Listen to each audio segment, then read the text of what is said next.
हरे कृष्णा। भक्ति करते हुए कुछ बाधाओं से हमें जरूर बचना चाहिए। जब हम लोग इस जगत में रहते हैं, इस जीवन में रहते हैं, हम देखते हैं बहुत सी बाधाएं आती हैं। हर कार्य में बाधा आती है। आप व्यापार करने जाओ, बाधा आती है। आप प्रेम करने जाओ, बाधा आती है। आप कुछ प्रसिद्धि पाने जाओ, बाधा आती है। आप अन्यों की सेवा करने जाओ, बाधा आती है। आप अपना परिवार चलाने जाओ, बाधा आती है। हर जगह बाधा। क्यों? क्योंकि ये जगत ऐसा है। पदम पदम विपदाम। श्रीमद् भागवत में कहा गया है कि इस जगत में हर पद पर विपदा है। तो जब भक्ति भी करते हैं तो उनमें भी बाधा आती है। लेकिन ये बाधा क्यों आती है और इस बाधा को हम कैसे दूर कर सकते हैं, इसको अगर हम जान लें तो फिर हम भगवान की ओर बड़ी तीव्रता से बढ़ सकते हैं। जैसे आप व्यापार कर रहे हैं, व्यापार में नुकसान हो रहा है और आपको पता चल जाए कारण ये है, तो आप तुरंत उस कारण को दूर कर देते हो और फिर व्यापार में बहुत वृद्धि हो जाती है। इसी तरह भक्ति में क्या बाधाएं हैं हमें पता चल जाए तो हम बहुत जल्दी उनको दूर करके फिर आगे बढ़ सकते हैं। भक्ति में बहुत सी बाधाएं हैं, लेकिन सबसे बड़ी बाधा भक्ति की है कि जहां हमारे अंदर बहुत अहंकार हो जाता है और बड़ी इच्छाएं हो जाती हैं, और अहंकार के चलते हम अपने अंदर क्रोध, द्वेष, इन सबको हम सहन नहीं कर पाते या इन सबको हम नियंत्रित नहीं कर पाते। और फिर वो हम अन्यों के ऊपर, किसी के ओर क्रोध कर देते हैं, किसी से द्वेष कर लेते हैं, किसी को नीचा दिखाने की भावना रखते हैं। तो अहंकार ये बहुत बड़ी बाधा है। और दूसरी बाधा इच्छा। इच्छाएं करते हैं। ठीक है, हम द्वेष नहीं करते किसी से, हम किसी से घृणा नहीं करते, लेकिन हमारी इच्छा है कि एक दिन मैं भी ये प्राप्त करूं, एक दिन मैं भी वो प्राप्त करूं। क्या इस जगत में कुछ चीज़ों को प्राप्त करने की इच्छा गलत है? बिल्कुल गलत नहीं है। लेकिन उन चीज़ों को केवल अपने लिए भोगना गलत है। तो कोई कह सकता है कि अरे क्यों, हम तो इन चीज़ों को इतना मेहनत से प्राप्त करते हैं, हमें ज़रूरत नहीं है और किसी की। तो एक उदाहरण लेते हैं। एक बार एक चोरों का दल था। तो चोरों के दल ने क्या किया, एक जगह गए, चोरी करके लाए, फिर बैठे सारे, और चोरों के सरदार ने कहा, देखो हमने जो भी लूटा है उसको बड़ी ईमानदारी से सब में बराबर बांटना चाहिए। कुछ जब ये कथा सुनते हैं, जब ये प्रसंग सुनते हैं तो क्या मन में आता है? हो सकता है किसी के मन में आए, कितने अच्छे चोर हैं, एकदम ईमानदारी से बांट रहे हैं। दूसरे के मन में आ सकता है कि देखो ऐसा नेता होना चाहिए, लीडर है, उसने कहा कि किसी के साथ गलत नहीं करेंगे। तो कोई कह सकता है हाँ, किसी के साथ गलत नहीं करना। कोई कह सकता है कि कितना अच्छा है सबके साथ बांट कर खाना। लेकिन जो बुद्धिमान है वो ये जानेगा कि ये जो चोरी का माल है, ये जो चोरी का सामान है, ये ही गलत है। उसके बाद आप ईमानदारी दिखा रहे हो, उसका क्या लाभ है?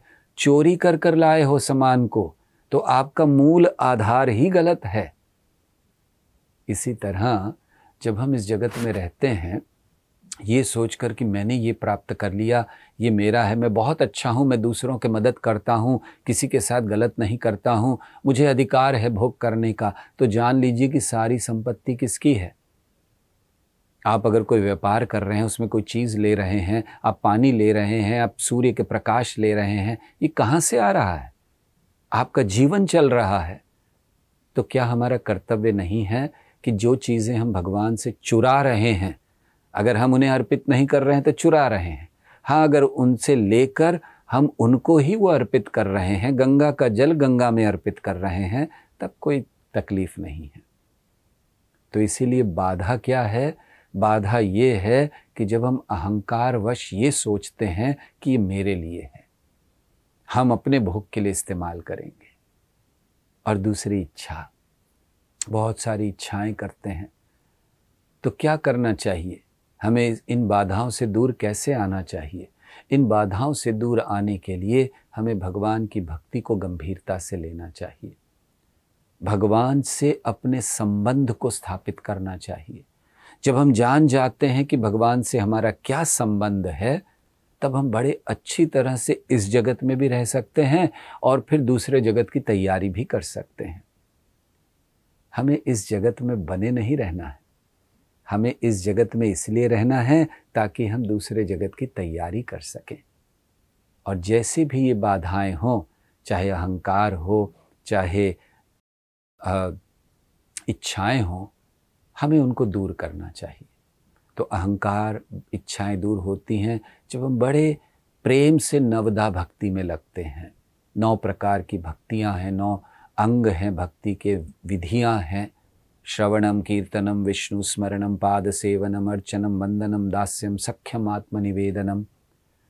तो इन विधियों को हम गंभीरता से करें, भक्तों के संग में आकर इसको करें, तो बहुत जल्दी हमारे अंदर ये जो अहंकार है, अहंकार को दूर करने के लिए हमें अन्यों की प्रशंसा करनी चाहिए, हमें अन्यों को सराहना करनी चाहिए, हमें अपने आप को भगवान से संबंध स्थापित कर कर अपने आप को दास के रूप में देखना चाहिए और ये जानना चाहिए कि सब कुछ भगवान का है। अगर हमें इस अहंकार को मिटाना है तो क्या कर सकते हैं?